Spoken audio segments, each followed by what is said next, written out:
Cinema is a humanity. যে cinema হিউম্যানিটিকে প্রকাশ করে না সেটা সিনেমা নয়। এবং ওয়াহিদুল হক অনেক আগে ছায়ানটে একটি কথা বলেছিলেন যে চলচ্চিত্রে সত্যের জয় হয়, মিথ্যা পরাজিত হয়।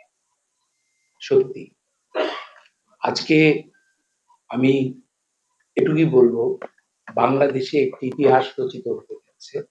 সেই ইতিহাসটা হচ্ছে সারা পৃথিবীতে আমরা প্রায় how to read a film, এবং এই দেশের একটা চলচ্চিত্র কাঠামো গড়ে উঠেছে সেখানে যেভাবে মূল্যায়িত হয়ে এসেছে যে producer is a financer, it is a totally wrong. Producer is a not a financer, producer is a person. শ্রেষ্ঠ ছবিটা প্রডিউসার পায়। Producer is a person, owner of the production house হচ্ছে এখানে CRP. This is the first time বাংলাদেশে একটা producer হিসেবে আত্মপ্রকাশিত হতে যাচ্ছে বাংলা সিনেমাতে, সেটা হুমায়ুন কবির। এবং আমি ওকে ধন্যবাদ দিই যে কিভাবে আমাকে ছবিটাকে সাকসেস করাচ্ছে এটার সাথে যুক্ত হওয়ার জন্য। আমি আসলেই মুগ্ধ তার লেগে থাকা। এবং আমার জীবনের এই দীর্ঘ এত জীবনের অনেক মানুষের সাথে আমি মিশেছি, আমি মাদার তেরেসাকে দেখিনি। বসুন্ধরা টিস্যু, অশুদ্ধতার বিরুদ্ধে এক বিন্দুও ছাড় নয়। কিন্তু আমি ভ্যালেরিয়ান টেইলার আমার জীবনের অনেক কিছু বদলে দিয়েছে। উনি যে কি অসাধারণ একজন মানুষ, আপনি চিন্তা করেন, উনি একজন বাংলাদেশের নাগরিক, জীবনটা দিয়ে দিল এই দেশটার জন্য। আল্লাহ উনাকে অবশ্যই দীর্ঘজীবী করবেন। বাংলাদেশ আপনাকে চায় ভ্যালেরিয়ান টেইলার। আজকে সিআরপি একটি প্রতিষ্ঠান, সিআরপি একটি ইনস্টিটিউট, সিআরপি একটি আলো, সিআরপি একটি পথ প্রদর্শক।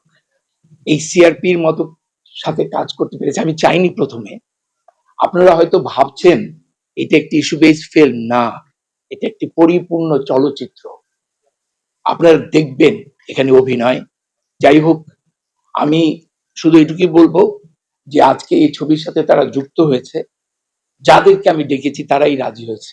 আমি আমার যারা বরেণ্য ব্যক্তিত্ব এই চলচ্চিত্রে অভিনয় করেছেন, মামুনুর রশিদ, তার প্রতি শ্রদ্ধা জানাই, তারিক আনাম খান, মিলি বাসার, এবং আমাদের এখানে মৃত্তিকা মায়ার আমার কেন্দ্রীয় চরিত্রে অভিনয় করেছেন জাতীয় পুরস্কার প্রাপ্ত শর্মী মালা, তারপর নওশাবা, এখানে আমাদের ওর নাম তো আমার এই মুহূর্তে মনে হয়, বল, লারা লোটাস আছে, দিশা আছে, শতাব্দী বাদুদ আছে, এবং এহসান আছে। আমি নাম বলে শেষ করতে পারবো না, দেখবেন। সবার কাছে আমি কৃতজ্ঞ।